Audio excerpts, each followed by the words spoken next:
ಆಮೇಲೆ ಯಾರೋನು ಇನ್ನೊಬ್ಬ ನಾಗೇಗೌಡ, ಅವನೊಬ್ಬ ಏಜೆಂಟ್ ಥರ ಬಿಹೇವ್ ಮಾಡ್ತಾನೆ ನಿಮ್ಮ ಪತ್ರಿಕಾ ಇದರಲ್ಲಿ. ಏನು ಇವರೆಲ್ಲ ಕಟ್ಟಾಕೋದು ಹೆಂಗೆ ಇವ್ರನ್ನ? ಯಾರು ಇವ್ರಿಗೆಲ್ಲ ಇಷ್ಟೊಂದು ಇಷ್ಟ ಬಂದಂಗೆಲ್ಲ ಮಾಡ್ಬೋದು ಅನ್ನೋ ಅಧಿಕಾರ ಕೊಟ್ಟಿರೋರು ಯಾರು ಇವ್ರಿಗೆ? ಇವ್ರು ಬ್ರೋಕರ್ ಕೆಲಸ ಮಾಡಬೇಕು ಅಂದ್ರೆ ಅಲ್ಲೆಲ್ಲರೂ ನಿಂತ್ಕೊಂಡು ಮಾಡಲಿ. ಯಾರ್ದಾರ ಗುಲಾಮ್ಗಿರಿ ಮಾಡಬೇಕು ಅಂದರೆ ಅವ್ರ ಮನೆಗೆ ಹೋಗಿ ಮಾಡಲಿ.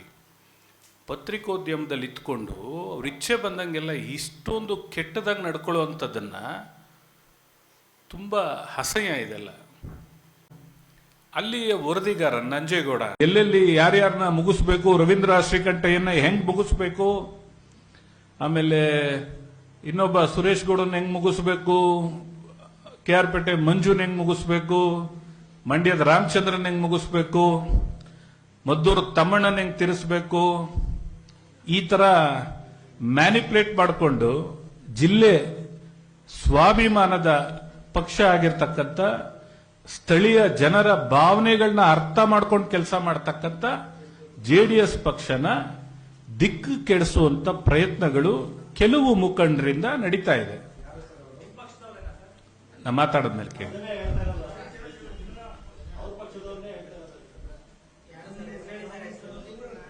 ಯಾಕೆ ಅಷ್ಟೊಂದು ಸ್ಪೀಡು? ತಾಳ್ಮೆ. ಇವತ್ತು ಜಿಲ್ಲೆ ಜನ ಕುಮಾರಸ್ವಾಮಿ ಅವ್ರನ್ನ ಮುಖ್ಯಮಂತ್ರಿ ಆಗಿ ನೋಡಬೇಕು 28ಕ್ಕೆ ಅಂತ ಜನ ಕಾಯ್ತಾ ಇದ್ದಾರೆ. ಜನರ ಅಭಿಪ್ರಾಯಗಳೇ ಬೇರೆ ಆಗಿದೆ. ಈ ಕೆಲವು ಮುಖಂಡರ ಅಭಿಪ್ರಾಯನೇ ಬೇರೆ ಆಗಿದೆ. ವೈಯಕ್ತಿಕ ಲಾಭಕ್ಕೆ ಇಡೀ ಪಕ್ಷನ ಬುಡನ ಅಲ್ಲಾಡಿಸುವಂತ ಕೆಲಸನ ಕೈ ಹಾಕಿದ್ದಾರೆ.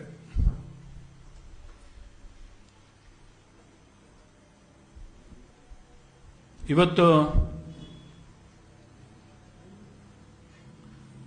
ಅವರು ಎಲ್ಲೋ ಹಿಂದೆ MP ಆಗಬೇಕು ಅಂತ, ಈ ಸಾರಿ ಚುನಾವಣೆಯಲ್ಲಿ MP ಆಗಬೇಕು ಅಂತ ಸ್ಪೀಡ್ ಆಗಿದ್ದವರು ಕೇಳ್ತಿದ್ರು. ಆಗ ನಾವು ಎಲ್ಲ ಯೋಚನೆ ಮಾಡಿದ್ವಿ, ಮಂಡ್ಯದಲ್ಲಿ ಯಾರು ನಿಲ್ಸ್ಕೋಬೇಕು ನಾವು ಅಂತ. ನಮ್ಮಲ್ಲೂ ಬಹಳ ಚರ್ಚೆಗಳಾಯಿತು. ಅವಾಗ ಕೆಲವು ಕ್ಷೇತ್ರಗಳವರು ಬಹಳ ಆಸೆ ಪಟ್ಟು ಮಾತಾಡಿದ್ರು, ನಾವು ನಿಲ್ಲೇಬೇಕು ಅಂತ ಲಾಬಿ ಮಾಡಿಸಿದ್ರು. ನಾವು ಜನರಲ್ ಒಪಿನಿಯನ್ ತಗೊಂಡಾಗ ಆ ಭಾಗದಲ್ಲಿ ಬಂದಂತ ವಿಚಾರ, ಅಧಿಕಾರ ಬಂದ್ರು ನಮಗೆ ಇರಲಿ, ಕಾಂಟ್ರಾಕ್ಟ್ ಬಂದ್ರು ನಮಗೆ ಇರಲಿ, ಇನ್ನು ಕೆಲಸ ಕಾರ್ಯಗಳು ಮತ್ತು ಈ ಸಣ್ಣ ಪುಟ್ಟ ಈ ಕೋಆಪರೇಷನ್ ಫೀಲ್ಡ್ ನಲ್ಲಿ ಚುನಾವಣೆಗಳು ಬಂದ್ರು ಅದು ನಮ್ಮನೆಗೆ ಇರಲಿ ಅಂತ ಹೇಳ್ತಾರೆ. ಇನ್ನ ಪಾರ್ಲಿಮೆಂಟು ಅವ್ರಿಗೆ ಕೈ ಕೊಟ್ಟುಬಿಟ್ರೆ ಇನ್ನ ನಾವೆಲ್ಲ ಮುಗಿದ್ವಿ ಕಾರ್ಯಕರ್ತರು ಅಂತ ಅವಾಗ ವ್ಯಕ್ತ ಆಯಿತು ವಿಚಾರಗಳು. ನಾವಾಗ ಅನಿವಾರ್ಯವಾಗಿ ಒಂದು ನಮ್ಮ ಪಕ್ಷ ಉಳಿಬೇಕಾಗಿತ್ತು, ಎರಡನೇದು ನಮ್ಮ ನಾಯಕರನ್ನ ನರೇಂದ್ರ ಮೋದಿಯವರು ಬಹಳ ವಿಶ್ವಾಸಪೂರಿತವಾಗಿ ನೋಡಿದ್ರು. ಅವರು ಮಂತ್ರಿ ಆಗಬೇಕು, ಈ ರಾಜ್ಯಕ್ಕೆ ಅದು ಸಪೋರ್ಟಿವ್ ಆಗಬೇಕು ಅನ್ನೋದು, ನಮ್ಮ ಅಭಿವೃದ್ಧಿಗೆ ಸಪೋರ್ಟಿವ್ ಆಗಬೇಕು ಅನ್ನೋದು ನಮ್ಮ ವಿಚಾರ ಆಗಿತ್ತು.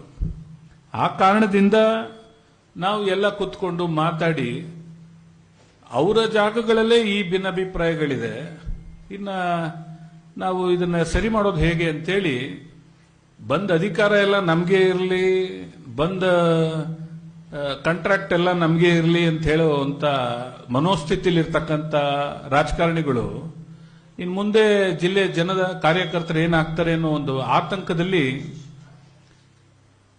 ನಾವು ಇದೀವಿ ಅನ್ನೋ ತರ ಅಲ್ಲಿ ವ್ಯಕ್ತ ಆದಾಗ ನಾವು ಅನಿವಾರ್ಯವಾಗಿ ಕುಮಾರಣ್ಣವ್ರನ್ನ ಒತ್ತಾಯಪೂರ್ವಕವಾಗಿ ಒಪ್ಪಿಸಿ ಅವ್ರನ್ನ ಚುನಾವಣೆಗೆ ನಿಲ್ಲಿಸಿದಂತ ಪ್ರಸಂಗ. ಅದಾದ ನಂತರ ಪಾಪ ಆಕ್ರೋಶ, ಎಲ್ಲರನ್ನೂ ರಾಜಕೀಯವಾಗಿ ಮುಗಿಸ್ಬಿಡ್ತೀನಿ, ಎಲ್ಲರನ್ನೂ ಬುಡ ಕಿತ್ತಾಕ್ಬಿಡ್ತೀನಿ, ಏನೆಲ್ಲ ದೇವೇಗೌಡರು, ಕುಮಾರಸ್ವಾಮಿ ಅವರು ಇಂಥ ಅನೇಕರನ್ನ ನೋಡಿ ರಾಜಕಾರಣ ಮಾಡ್ಕೊಂಡು ಬಂದಂಥವ್ರು. ಅವ್ರಿಗೆ ಗೊತ್ತಿದೆ ಯಾರ್ಯಾರು ಯಾವ್ಯಾವ ಉದ್ದೇಶಕ್ಕೆ ರಾಜಕಾರಣ ಮಾಡ್ತಾ ಇದ್ದಾರೆ ಅಂತಲೂ ಗೊತ್ತಿದೆ.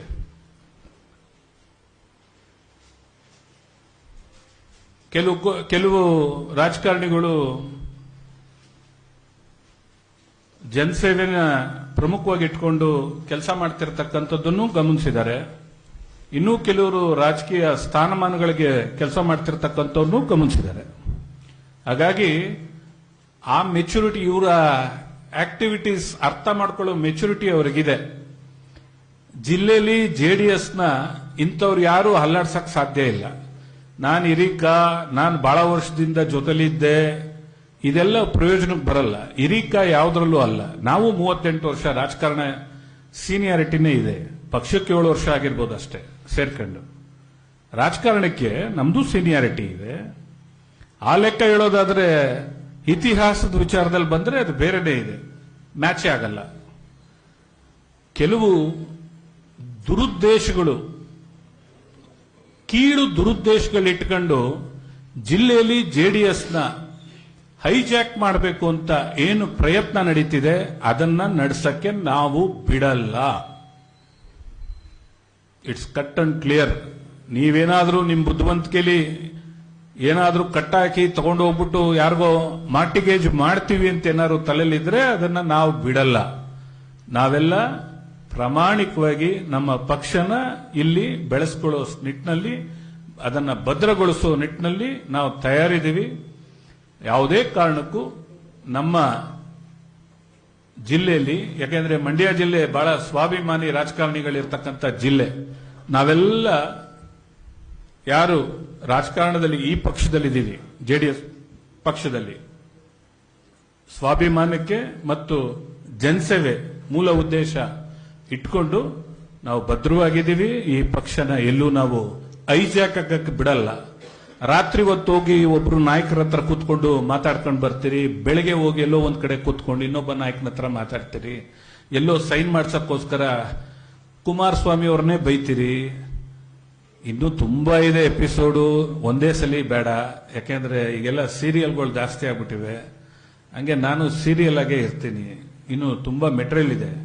ಅನಾವಶ್ಯಕವಾಗಿ ಜಿಲ್ಲೆ ವಾತಾವರಣ ಕೆಡ್ಸಕ್ ಬಂದಿದ್ದಕ್ಕೆ ಮೊದಲನೇ ಕಂತು ಕೊಟ್ಟಿದ್ದೀನಿ. ಬೇಕು ಅಂದ್ರೆ ಹಂತ ಹಂತವಾಗಿ ವಿತ್ ಡಾಕ್ಯುಮೆಂಟ್ ಬಂದು ಕುತ್ಕೊಂತೀನಿ. ತುಂಬಾ ಇವೆ ವಿಚಾರಗಳು ಚರ್ಚೆ ಮಾಡಕ್ಕೆ. ನನಗೆ ನನ್ನ ಜಿಲ್ಲೆ ಜನ ಮತ್ತು ಸ್ವಾಭಿಮಾನ ರಾಜಕಾರಣನೇ ಮುಖ್ಯ. ಮೊದಲು ನನ್ನ ಜಿಲ್ಲೆ ಜನ, ಅದನ್ನ ಬಿಟ್ಕೊಡೋ ಪ್ರಶ್ನೆನೇ ಇಲ್ಲ. ನಾವು ಬಂದಿರೋದು ಜನಸೇವೆ ಮಾಡಕ್ಕೆ, ರಾಜಕಾರಣ ಜೊತೆಲಿ ಒಳ್ಳೇದು ಮಾಡಕ್ಕೆ. ಅದು ಬಿಟ್ಟು ಈ ವಾಮ ಮಾರ್ಗಗಳು ಇಟ್ಕೊಂಡು ಡಿಸ್ಟರ್ಬ್ ಮಾಡಿ ಯಾರನ್ನೋ ಮೆಂಟಲಿ ವೀಕ್ ಮಾಡ್ತೀವಿ ಅಂತ ಏನಾರು ಕಲ್ಪನೆ ಯಾರಿಗಾರು ಇದ್ರೆ ತಲೆಯನ್ನು ತೆಗೆದಾಕಿ ಬುಡ ಕಿತ್ತಾಕ್ಬಿಡ್ತೀವಿ. ಅನೇಕರು ಹಿಂಗ ಆಡಕ್ ಬಂದೆ ಬುಡ ಕಿತ್ತೋಗ್ಬಿಟ್ಟೋಗಿದ್ದಾರೆ. ನಾವೆಲ್ಲ ಕಣ್ಮುಂದೆ ನೋಡಿದೀವಿ. ಒಳ್ಳೇದ್ ಮಾಡಿ 4 ಜನಕ್ಕೆ ಒಳ್ಳೇದ್ ಮಾಡಿ ಬದುಕೋಣ. ಈ ಮಾಧ್ಯಮ ಇಬ್ರು ಅದನ್ನ ಬ್ರೋಕರ್ ಅಂತಲೇ ನಾನು ಕರಿತೀನಿ, ದಳ್ಳಾಳಿಗಳು ಅಂತ. ಇನ್ನು ಮುಂದೆನಾರು ಆ ಮಾಧ್ಯಮದ ಮುಖ್ಯಸ್ಥರು ಇದ್ರ ಬಗ್ಗೆ ಗಮನ ಹರಿಸಲಿ. ಅಸಲಿ ಸತ್ಯಗಳಿದ್ರೆ ಚಪ್ಪಾಳೆ ತಟ್ಟಿ ಸ್ವಾಗತ ಮಾಡ್ತೀನಿ. ಇಂಥದನ್ನ ಇಮಿಡಿಯೇಟ್ ಅವರ ಮೇಲೆ ಅಧಿಕಾರಿಗಳ ಗಮನಕ್ಕೆ ತರಲಿ. ಇಂಥದ್ದು ಹಾಕಬಾರ್ದು. ಅಲ್ಲಿ ನಡೆದಿದ್ದು ಸನ್ಮಾನ ಮಾಡಕ್ಕೆ ಕಿತ್ತಾಟ. ರವೀಂದ್ರ ಶ್ರೀಕಂಠ ಏನ್ ರೈಲ್ ಹಸ್ಕೊಳ್ಳಿ ಅಂತ ಶ್ರೀರಂಗಪಟ್ಟಣದಿಂದ ರವೀಂದ್ರ ಶ್ರೀಕಂಠಯ್ಯ ಮೈಸೂರಿಗೆ ಹೋಗಕ್ಕೆ ರೈಲ್ ಹತ್ಬೇಕಾಗಿಲ್ಲ. ಹೊಸದಾಗಿ ನಾನು ರಾಜಕಾರಣನೂ ಮಾಡ್ತಾ ಇಲ್ಲ. ಪಾಪ ಅವನು ನಮ್ಮ ಇಂಡವಾಳ ಸಚ್ಚಿ ಏನೋ ರೈಲ್ ಗತ್ತುಬಿಟ್ಟಿದ್ದ, ಅದಕ್ಕೆ ರವೀಂದ್ರ ಶ್ರೀಕಂಠಯ್ಯನವ್ರ ಕಡೆಯವರು ರೈಲ್ ಗತ್ಸ್ಕೊಳ್ಳಿ ರವೀಂದ್ರನ್ನ ಅಂತ ಜಗಳ ಆಡ್ಬಿಟ್ರು ಅಂತ ಕೆಲವು ಪತ್ರಿಕೆ ಬರೆದಿದ್ದಾರೆ. ಇಲ್ಲಿ ಇಂಥ ನೀಚ ಹೇಳಿಕೆಗಳು, ಇಷ್ಟೊಂದು ಸಬ್ಸ್ಟ್ಯಾಂಡರ್ಡ್ ಪಾಲಿಟಿಕ್ಸ್ ಮಾಡಕ್ಕೆ ನೀವು ಬರಬೇಡಿ. ಅದಕ್ಕೆ ರಾಜಕಾರಣಿಗಳು ಇದ್ದಾರೆ, ಕೆಲವರು ಅಂಥದ್ದು ಮಾಡ್ತಾ ಇದ್ದಾರೆ. ಸಬ್ಸ್ಟ್ಯಾಂಡರ್ಡ್ ಪಾಲಿಟಿಕ್ಸ್ನ ಸ್ವಲ್ಪ ಸ್ವಾಭಿಮಾನದಲ್ಲಿ ರಾಜಕಾರಣ ಮಾಡೋರ್ಗೂ ಗೌರವ ಸಿಕ್ಕಬೇಕು ಸಮಾಜದಲ್ಲಿ. ಇಲ್ಲ ಅಂದ್ರೆ ನಾವೆಲ್ಲ ಮಂಕ ಆಗ್ಬಿಡ್ತೀವಿ. ಇದನ್ನ ನಿಮ್ಮ ಹತ್ರ ಹಂಚ್ಕೊಳ್ಳೋಕ್ಕೇನೆ ನಾನು ಇಲ್ಲಿ ಬಂದಿದ್ದೀನಿ. ಹೇಳಿದ್ನಲ್ಲ, ಸೀರಿಯಲ್ ಈಗ ಕೊಟ್ಟಿದ್ದೀನಿ. ಮೊದಲನೇ ಕಂತು, 2ನೇ ಕಂತು ವಿತ್ ಡಾಕ್ಯುಮೆಂಟ್ ಕೊಡ್ತೀನಿ. ಯಾಕೆಂದ್ರೆ ಒಬ್ರ ಹೆಸರು ಹೇಳಬೇಕಾದ್ರೆ ದಾಖಲೆ ಕೊಟ್ಟು ಹೇಳಬೇಕು. ಇಟ್ ಅಂಡ್ ರನ್ ಆಗಬಾರ್ದು. ಇದು ನನ್ನ ಪಕ್ಷದ ವಿಚಾರ ಆಗಿರೋದ್ರಿಂದ ಮೊದಲನೇ ಕಂತು ಕೊಟ್ಟಿದ್ದೀನಿ, ಎರಡನೇದು ವಿತ್ ಡಾಕ್ಯುಮೆಂಟ್ ಕೊಡ್ತೀನಿ.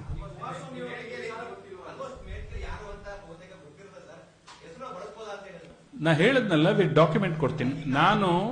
ನಾನೊಬ್ಬ ಮಾಜಿ ಶಾಸಕನಾಗಿ ಹೆಸರನ್ನ ಹೇಳದೆ ಇವತ್ತು ಮುಗಿಸಿದ್ದೀನಿ. ಹೆಸರು ಹೇಳಬೇಕು ಅಂದಾಗ ನನ್ನ ಹತ್ರ ದಾಖಲೆಗಳಿದೆ, ಆಡಿಯೋ ರೆಕಾರ್ಡಿಂಗ್ಗಳಿವೆ, ಇನ್ನೂ ಬೇರೆ ದಾಖಲೆಗಳಿವೆ. ವಿತ್ ಡಾಕ್ಯುಮೆಂಟ್ ಕೊಡೋ ಸನ್ನಿವೇಶ ಬಂದ ಕೊಡ್ತೀನಿ.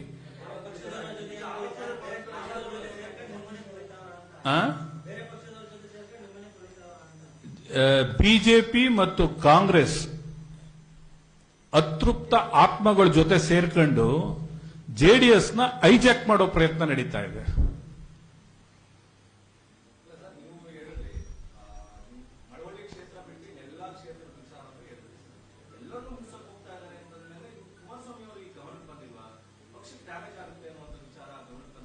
ಖಂಡಿತ ಬಂದಿದೆ, ಅವ್ರಿಗೂ ಬಂದಿದೆ. ಅನೇಕ ಸಲ ವಾರ್ನಿಂಗ್ ಆಗಿದೆ, ಎಲ್ಲವೂ ಆಗಿದೆ, ಇದೆಲ್ಲ ಚರ್ಚೆ ಕೂಡ ಆಗಿದೆ.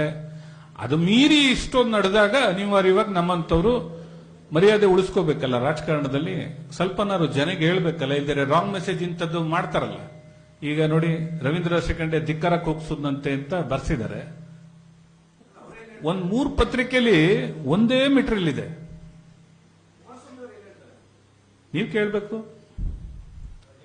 ನಾ ಹೇಳೋದಲ್ಲ, ನಾ ಮೊದ್ಲೇ ಹೇಳ್ಬಿಟ್ನಲ್ರಿ, ನಾವ್ ಎದುರೋದು ಇಬ್ರಿಗೆ, ಒಂದು ಜನಕ್ಕೆ, ಇನ್ನೊಂದು ನಿಮ್ಗೆ. ಅದಕ್ಕೆ ಬಂದು ನನಗಾಗಿರೋ ನೋವನ್ನ ನಮ್ಮ ಹತ್ರ ಹಂಚ್ಕೊಂಡಿದ್ದೀನಿ.